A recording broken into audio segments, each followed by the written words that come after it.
오늘 본문 말씀 사도행전 13장 22절 말씀에 다윗을 일컬어서 내 마음에 합한 사람이라 그렇게 말씀하시고, 내 마음에 합한 사람 다윗을 통하여 내 뜻을 이루리라 그렇게 말씀하셨습니다.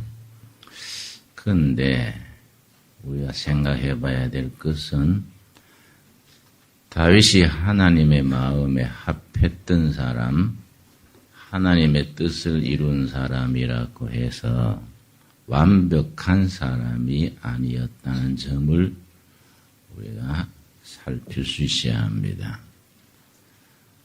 보통 사람이 행할 수 없는 치명적인 과오를 행하기도 하고, 지도자로서는 도저히 해서는 안 될 그런 과오를 범했음에도 불구하고 하나님께서 내 마음에 합한 사람이라고 말씀하십니다.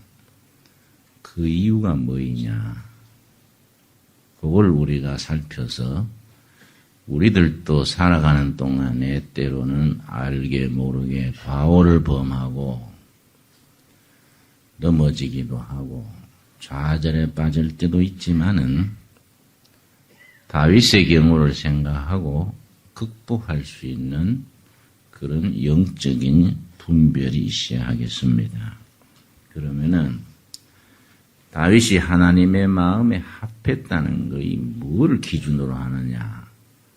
도덕적으로 완벽했다든지 실수가 없었다든지 허물이 없었다는 얘기가 아니고, 그런 점이 다 있었음에도 불구하고 다윗이 하나님의 마음에 합했다는 데는 몇 가지가 있습니다. 첫째가 뭐냐면은 사무엘상 23장 우리 한번 찾아보겠습니다. 사무엘상 23장 4절. 요 점이 다윗으로 하여금 과거에도 불구하고 허물이 있었음에도 불구하고 하나님의 마음에 합한 사람으로 남을 수 있었던 결정적인 점이라 하겠습니다. 23장 4절 말씀 우리 천천히 찾겠습니다. 사무엘상 23장 4절. 다윗이 여호와께, 그다음 뭡니까? 다시 묻자오되, 요점입니다. 여호와께 묻자오되, 여호와께서 대답하여 가라사대. 2장 사무엘하 2장 1절 보겠습니다. 사무엘하 2장 1절 말씀. 사무엘하 2장 1절입니다.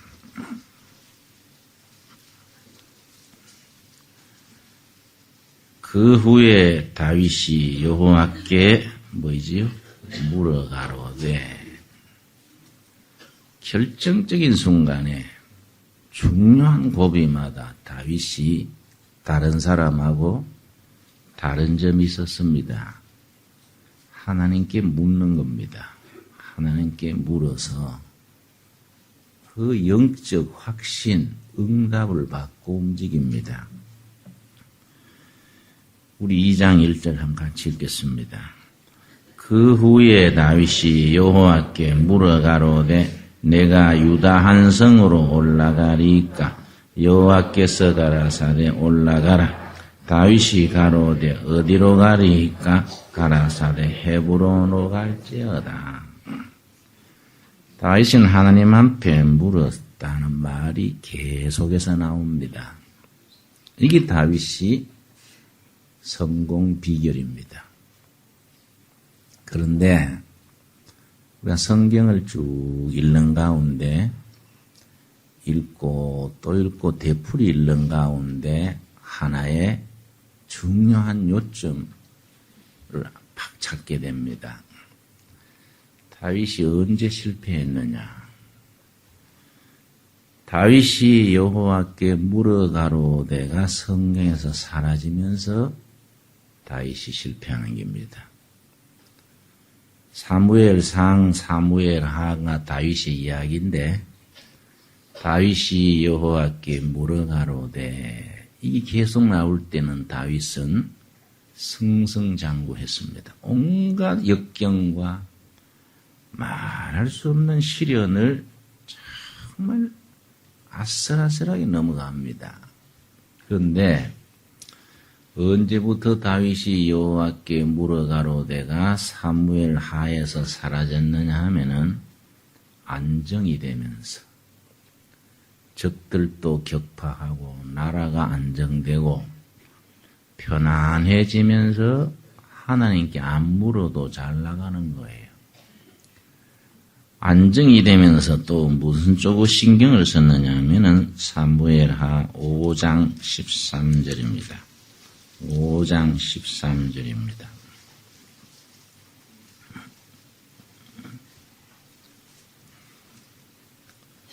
다윗이 헤브론에서 올라온 후에 예루살렘에서 뭐입니까? 처첩들을 더 취하였으므로 여자들 속에 처첩들을 취했다. 처첩들이란 게 문제지요. 다윗이 옛날에는 무릎 꿇고 하나님께 여쭙고 자기 부하들 선두에 서서 현장에서 뛸 때는 다윗은 아주 훌륭했습니다. 모든 게 안정되면서 관심이 하나님께 주신 축복을 육신으로 누리게 되면서 빗나가기 시작을 했습니다. 그러다가 어디까지 나가버렸느냐. 벌써 사무엘하 5장 넘어서면 여호와께 물어가로되가 전혀 나오질 않습니다. 기도 생활이 끊어진 겁니다. 그래서 형식적으로라도 아침 저녁으로 기도한다는 게 자기를 지키는 방어에 최고에 중요합니다. 여호와께 물어가로되가 사라지면서 결국 어디까지 갔느냐 하면은 사무엘하 11장 1절입니다. 11장 1절 말씀.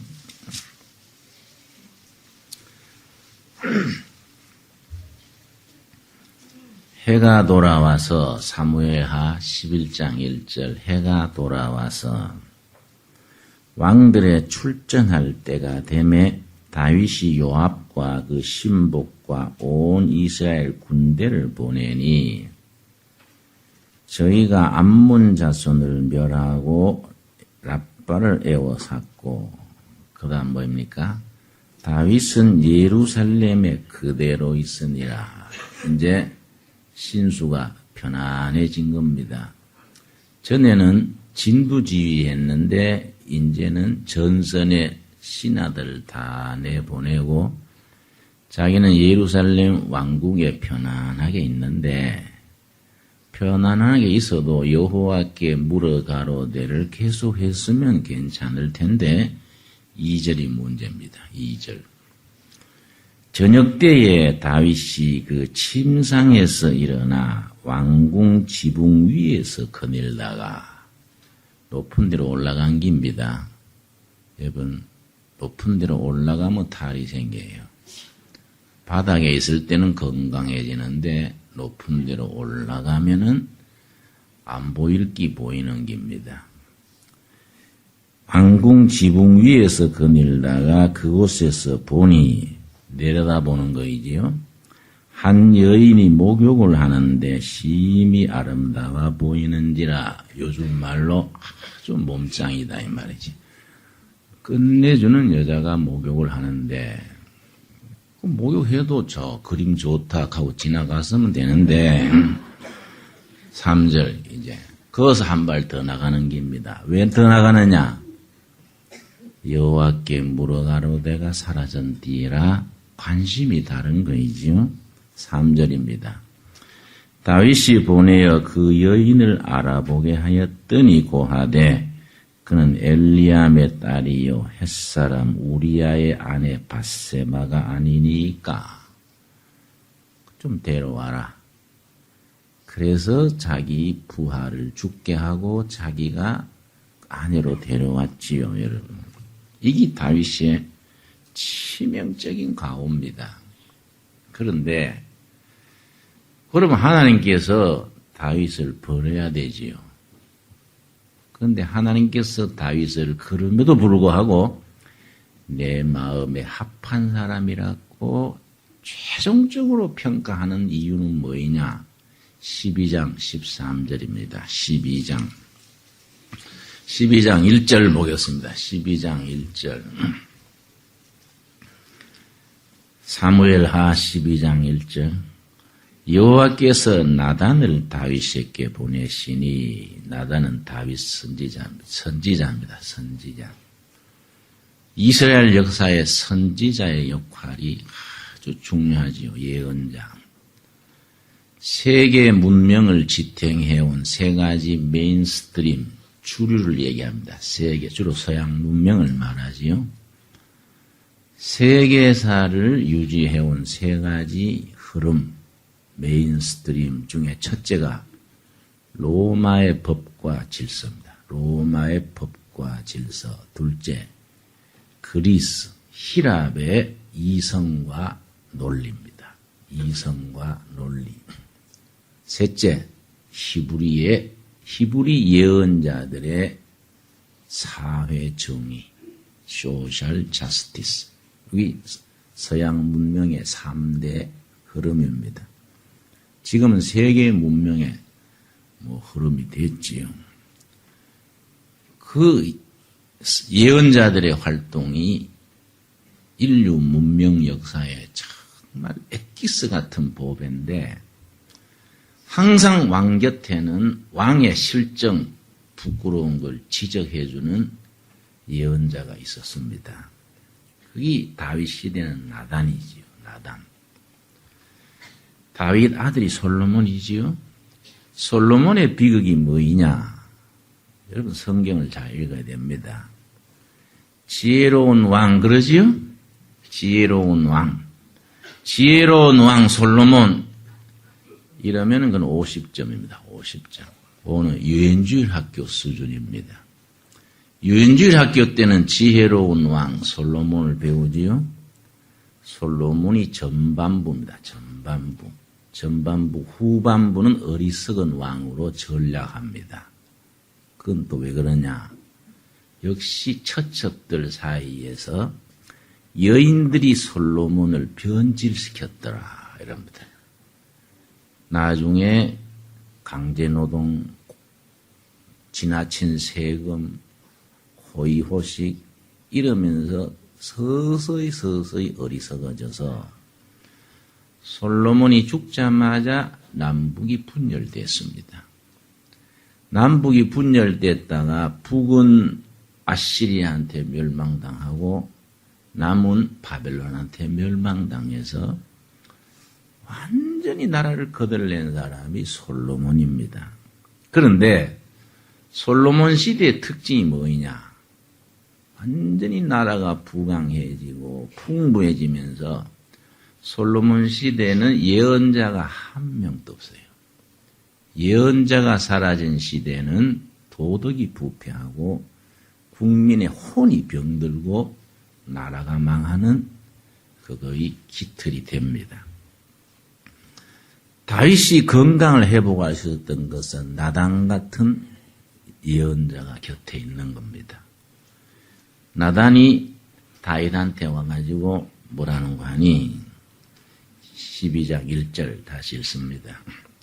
여호와께서 나단을 다윗에게 보내시니 와서 저에게 이르되 한 성에 두 사람이 있는데 하나는 부하고 하나는 가난하니 그 부한 자는 양과 소가 심이 많으나 가난한 자는 아무것도 없고 자기가 가서 기르는 작은 암양 새끼 하나뿐이라. 그 암양 새끼는 저와 저의 자식과 함께 있어 자라며 저의 먹는 것을 먹으며 저의 잔에서 마시며 저의 품에서 누움으로 저에게는 딸처럼 되었거늘. 우리아의 아내를 비유로 말하는 겁니다. 그런데 이 부잣집에 손님이 왔는데 양이 수백만이 거린 이 부자가 자기 양으로 손님 대접 안 하고 이웃집에 가난한 집에 하나 있는 양을 뺏어다가 손님 대접했다. 왕이시여 어떻게 생각하세요? 그랬더니 다윗이 열을 받아가지고 그럴 수 있느냐? 그런 진구는 아주 사형에 처해야 된다. 그러고 양을 한 마리 뺏었으면 4마리를 갚아야 된다. 이랬더니 나단이 그러는 거예요. 당신이 바로 그 사람이요. 당신이 수많은 처첩을 두고 왜 우리아의 아내 하나를 뺏어서 당신 아내로 삼고 그 우리아를 전선에서 죽게 했소. 딱 지적하는 거예요. 왕 앞에서 그런 말 한다는 거이 힘들지요. 이게 예언자들이 목숨 걸고 정의를 지키는 거이지요. 다윗이 하나님의 마음에 합했다는 건 뭐냐면은 12장 13절입니다. 12장 13절. 여기 요점이다, 요점. 인간은 과오를 범할 수 있고 시험에 들 수 있고 부끄러운 일을 스스로 범할 수 있는데 우리가 하나님 보시기에 훌륭하다는 건 뭐이냐? 그 다음 12장 13절. 다윗이 나단에게 이르되 내가 여호와께 뭡니까? 죄를 범하였노라. 내가 여호와께 죄를 범하였노라 하매 나단이 여호와께 다윗에게 대답하되 여호와께서도 당신의 죄를 사하였나니 회개하니까 용서하시는 겁니다. 시편에 가면은 이때 다윗이 회개했는 시가 나옵니다. 시편 22편 아주 시편에 다윗의 회개 시가 나오는데 그때 요거는 간단하게 나왔지만은 얼마나 깊이 뉘우치고 회개했냐면은 자기 몸에 진액이 녹는다. 몸에 진액이. 체액이지요. 체액이 마를 정도로 그렇게 회개했습니다. 하나님은 회개하는 것을 기뻐하는 거이지요. 그 뒤로 다윗이 여호와께 물어 가로되가 회복이 된 겁니다. 그걸 하나님께서 기뻐하시는 거이지요. 그런데 다윗 앞에 선임왕은 누굽니까? 사울이지요. 사울도 출중한 사람입니다. 밑바닥에 빈농의 자녀로서 창 한 자루를 잘 던지는 탁월한 실력을 가지고 바닥에서 왕이 돼서 40년을 통치했던 사람인데 사울은 실패한 인생이 돼버렸고 다윗은 승리한 왕이 됐단 말이지요. 어디서 갈라지느냐 이거지. 사울과 다윗이 둘 다 바닥에서 일어났던 지도자들인데 사울의 실패는 어디냐? 사무엘상 28장입니다. 사무엘상 28장. 우리 천천히 찾아서 말씀을 읽으면서 자기 자신 우리들의 신앙에 적용하는 겁니다. 28장 7절 말씀.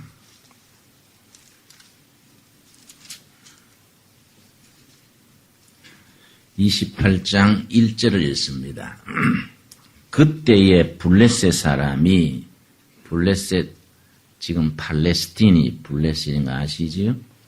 지금 팔레스틴 이스라엘 싸우는데 팔레스틴의 성경식 발음이 블레셋입니다. 블레셋 사람이 이스라엘 쳐서 싸우려고 군대를 모집한지라 블레셋이 쳐들어왔단 말이지요. 아주 아주 세력이 아주 왕성했던가 봐요. 5절 말씀.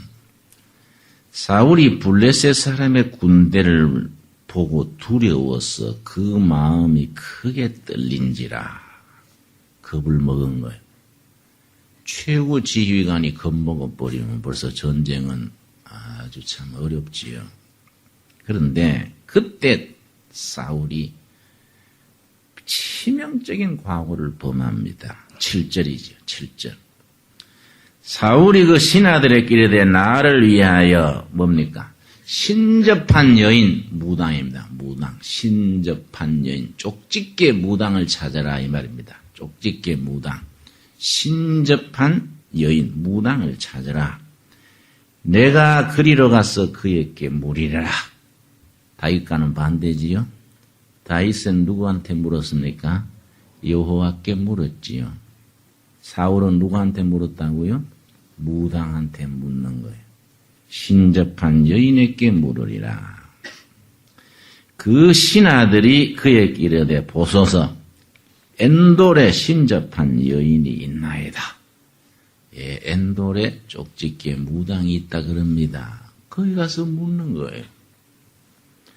그 전투에서 사울과 그 아들 셋이 다 전사해버립니다. 그래서 다윗 시대가 열리는 겁니다. 여러분, 우리가 누구한테 묻느냐 이거예요. 다윗이 여호와께 물어가로되 사울이 신접한 여인에게 묻기를. 요거의 성패를 가름하는 분기점이다. 그러면은 우리가 우리 자신에게 생각해 보자 이거지. 어느 해 없이 늘 인생은 복잡하고 나는 그렇게 생각합니다. 인생은 장애물 경주와 같아요. 혹은 더 심하게 말하면 지뢰밭을 건너가는 것과 같아요. 인생을 조심조심 살아야 됩니다. 어디 지뢰가 묻혀 있는지 터지는 거지요. 또 장애물 경주와 같아요. 한 가지 장애를 넘고 이제 괜찮겠지 하면 더 큰 장애물이 나타나는 겁니다. 그 인생을 살아가면서 겸손해야 돼요. 여호와께 물을 수 있어야 돼요. 그 사람의 길은 하나님이 인도하시는 길입니다. 그래서 내가 성경에서 아주 좋아하는 말씀이 있는데 시편 37편 23절입니다. 시편 37편 23절 말씀. 저는 지금부터 수시로 이 말씀을 묵상합니다. 시편 37편 23절. 여호와께서 사람의 걸음을 정하시고 그 길을 기뻐하시나니. 우리가 한 주일 한 달 살아가는 게 내 생각대로 사는 것 같지요?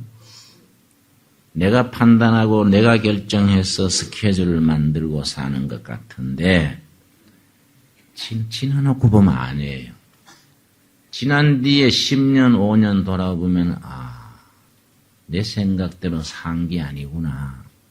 하나님이 내 길을 인도하셨구나.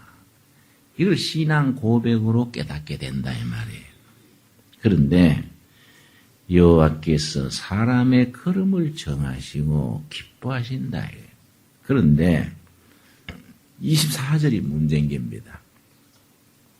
저는 넘어지나 하나님이 정한 길을 걸어가는 사람이 승승장구하고 매사에 순탄한 게 아니다. 이게. 하나님이 기뻐하는 삶을 살아가는 사람도 좌절이 있고 실패가 있고 넘어진다. 이게. 그런데 하나님이 기뻐하지 않는 사람하고 하나님이 기뻐하는 사람하고 차이점이 있어요. 넘어지기는 다 같이 넘어지는데 그 다음 24절 저는 넘어지나 그 다음 뭡니까? 아주 엎드러지지는 않는다. 하나님의 사람이 아닌 사람은 넘어지고 끝나버리지요. 그 인생이 끝장나버려요. 그런데 하나님께서 기뻐하는 사람, 다윗처럼 하나님께 물어서 그 뜻을 따라 살려고 애쓰는 사람은 다르다요. 뭐이 다르냐? 저는 엎드러지지 아니함은 여호와께서 손으로 붙드심이로다. 넘어지기는 넘어지는데 하나님의 손 안에서 넘어지기 때문에 하나님이 때를 따라 다시 일으켜 주신다. 여러분 아멘이 됩니까? 그래서 내가 옛날에 40살 때 있을 때 아주 참 어려운 일을 당했었는데요. 그때 그 내 인생이 끝날 줄 알았는데 그 고비를 넘기고 나서 내가 아주 목회에 인생의 좌우명으로 삼는 말씀이 생겼습니다. 베드로 전서 5장 7절입니다. 베드로 전서. 이게 내 목회의 좌우명이자 인생의 좌우명이지요. 베드로전서 5장 7절 말씀. 6절 7절. 베드로전서 6장 7절. 5장 6절 7절. 신약성경 382페이지. 베드로전서 5장 6절. 그러므로 하나님의 능하신 손 아래서 뭡니까? 겸손하라. 성경에 겸손하라가 나오면은 낮아지라 이 말입니다. 낮아져라. 딱 땅바닥에 엎드려라 이 말입니다. 낮아져라. 때가 되면 너희를 높이시리라. 요 때라는 단어는 하나님이 정하는 때입니다. 사람이 정하는 때가 아니고 하나님의 때 하나님이 높여줄 테니까 너는 낮아져라. 딱 엎드려라. 그 다음 7절이 결론이죠. 너희 염려를 다 주께 맡겨버리라. 주께 맡겨버리라. 이는 저가 너희를 뭐이지요? 권고한다. 돌보신다. 네 모든 염려, 네 인생, 네 사업, 네 청춘, 네 자식 다 맡겨라. 너희 염려를 다 주께 맡겨버리라. 이는 저가 너희를 돌보시기 때문이다. 그래서 신앙은 맡기는 거다 그래요. 영어로 believing is trusting. trusting은 신뢰하고 맡긴다. believing 믿는다는 것은 trusting 맡기는 것이다. 자기는 나사시고 여호와께 내 삶을 맡기는 것이다. 우리 6절 7절 한번 같이 읽고 오늘 말씀 마칩시다. 그러므로 하나님의 능하신 손 아래서 겸손하라. 때가 되면 너희를 높이시리라. 너희 염려를 다 주께 맡겨버리라. 이는 저가 너희를 권고하시매니라. 아멘이 됩니까? 말씀이 가슴에 닿아야 돼요. 가슴에 울림이 있어야 돼요. 가슴에 울림이 있고 거기서 한 단계 더 나가면 영혼의 스파크. 번쩍. 가슴의 울림과 우리 영혼의 스파크가 일어날 때 그 다음에 액션이 나와요. 실천. 그 다음에 열매가 맺어져요. 그런 영적인 역사와 과정을 은혜 중에 우리가 처음에 갈 수 있기를 바랍니다. 기도하겠습니다. 주님 은혜를 감사합니다. 오늘 또 주님 전에 나와서 말씀을 통하여 우리 자신을 살핍니다. 다윗이 여호와께 물어서 생각하고 판단하고 행동할 때는 온갖 역경과 시련을 극복할 수 있었지만은 여호와께 묻기를 중단하며 받은 축복에 안일해지고 스스로 자기 자신을 육신의 정욕과 한 대 맡겼을 때에 치명적인 과오를 범했습니다. 그러나 다시 회개하고 여호와께 묻기를 회복하며 여호와 마음에 합한 사람으로 자신을 높일 수 있었습니다. 우리들이 세상 살아가면서 장애가 있고 시련이 있고 유혹이 있을지라도 겸손하게 자신을 깨닫고 여호와께 물어 응답받아 자신을 다스릴 수 있게 하여 주시옵소서. 내 자신의 삶과 직업과 가정과 모든 것을 신실하신 우리 주인 여호와께 맡길 수 있게 하옵소서. 예수님 이름 받들어 기도드렸사옵나이다. 아멘.